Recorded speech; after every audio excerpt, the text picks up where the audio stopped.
러시아가 지난 7일 우크라이나를 공격할 때 신형 극초음속 순항미사일 지르콘을 처음으로 사용했다는 주장이 제기됐습니다. 블라디미르 푸틴 러시아 대통령은 이 지르콘을 타의 추종을 불허하는 차세대 무기라고 평가한 바 있는데요. 이 주장이 사실이라면 우크라이나의 대공 방어 체계는 큰 위협에 직면한 셈입니다.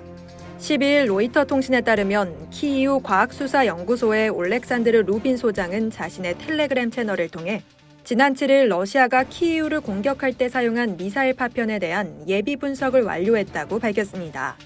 해당 공격으로 키이우의 전력시설이 피해를 입으면서 일부 지역에는 정전이 발생했으며 화재가 발생한 곳도 있었는데요.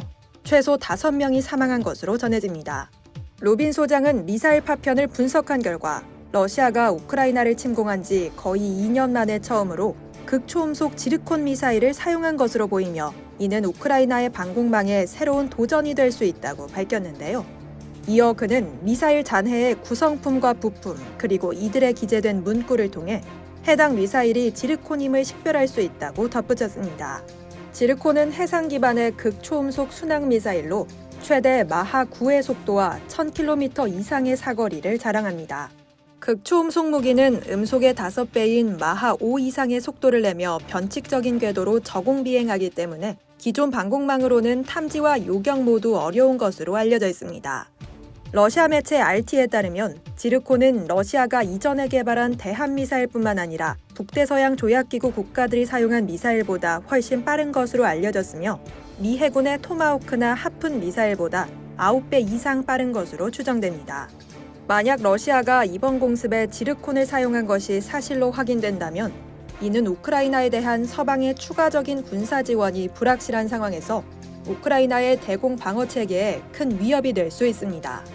우크라이나는 거의 2년간의 전쟁 동안 지르콘보다 덜 발전된 형태의 순항 미사일인 KH-22조차도 단 한 대도 요격하지 못한 것으로 전해지기 때문입니다. 이 같은 소식이 전해지자 CNN은 13일자 기사를 통해 이제 관건은 러시아가 얼마나 많은 지르콘을 생산했는가가 될 수 있다는 분석을 내놨는데요.